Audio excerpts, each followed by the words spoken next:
feel it. A heartbeat.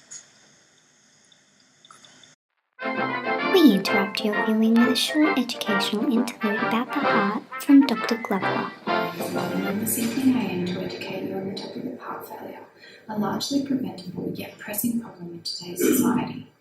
Heart failure is the inability of the ventricle to fill or eject blood due to a structural or functional impairment in the cardiac tissue, leading to a whole range of other health issues.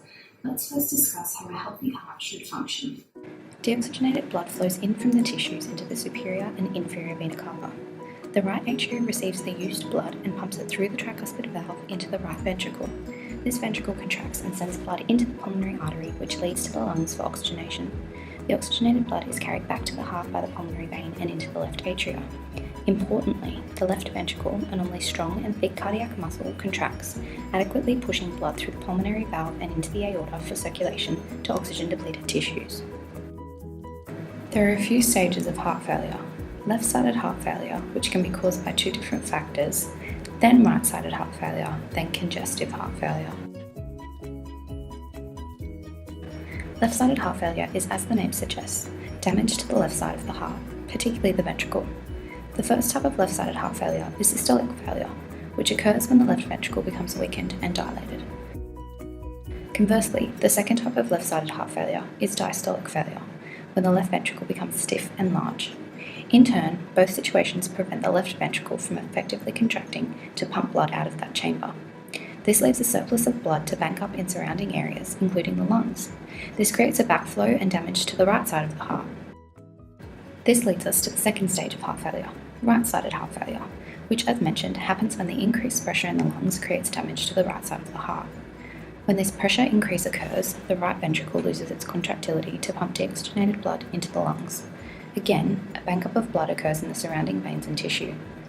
Because of these two types of heart failure, an advanced stage of heart failure can be induced, congestive heart failure, where the slowing of blood flow causes blood to pool further in the systemic and circulatory system. This increased pressure and fluid in the cardiac region extends to the lungs, causing breathlessness and wheezing. The build-up of blood causes swelling, known as edema, in many areas of the body, including the abdomen, legs, and feet. Additionally, the increased fluid compromises kidney function, preventing sodium and water to be excreted, creating further fluid retention and what seems like weight gain. Low blood flow of oxygen-rich blood throughout the body affects many tissues, including the brain, which can cause confusion and dizziness. So no one you know has heart failure. Why should you care?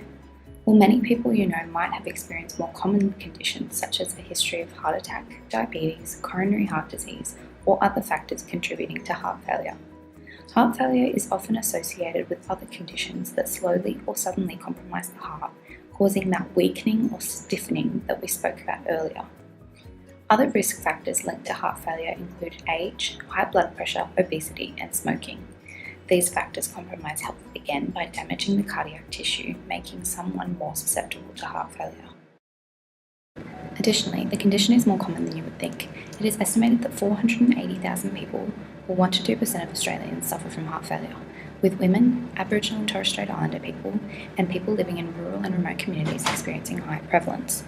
The prevalence of heart failure also inclines with age, possibly due to increased comorbidities. It is estimated that 2/3 of Aussies with heart failure are over the age of 65. Someone you might know could be like one of my heart failure patients here, Mabel, who will now describe some of her original symptoms. Hello, Dr. Glover. Thanks for fitting me in so quickly. I've come because my son David made me come. He's a little bit worried about some swelling in my ankles. I mean, I don't think they're much worse than they usually are. I can't often tell when my leg ends and my foot begins, but he seems a bit more concerned about it. It could be because I've been cooking cakes all week for Ethel's 90th, but it has been going on for a little bit of time. He also told me to mention that I've been getting a bit dizzy, but that could be because I stand up quickly and I don't drink enough water. I don't know. What else? I put on a bit of weight, I suppose. But then David insists on taking me for Chinese every Tuesday night. I did wonder if the ESP in the food is adding to the fact that I get a bit dizzy and confused sometimes. I did try and take the cat for a walk the other day instead of the dog. I didn't like that, by the way. And I get a little bit breathless and a little bit wheezy, but I'm sure that's just part of getting older. To conclude, heart failure is a chronic disease which can't be cured, but with the involvement of the right multidisciplinary team, it can be managed. Thanks a lot.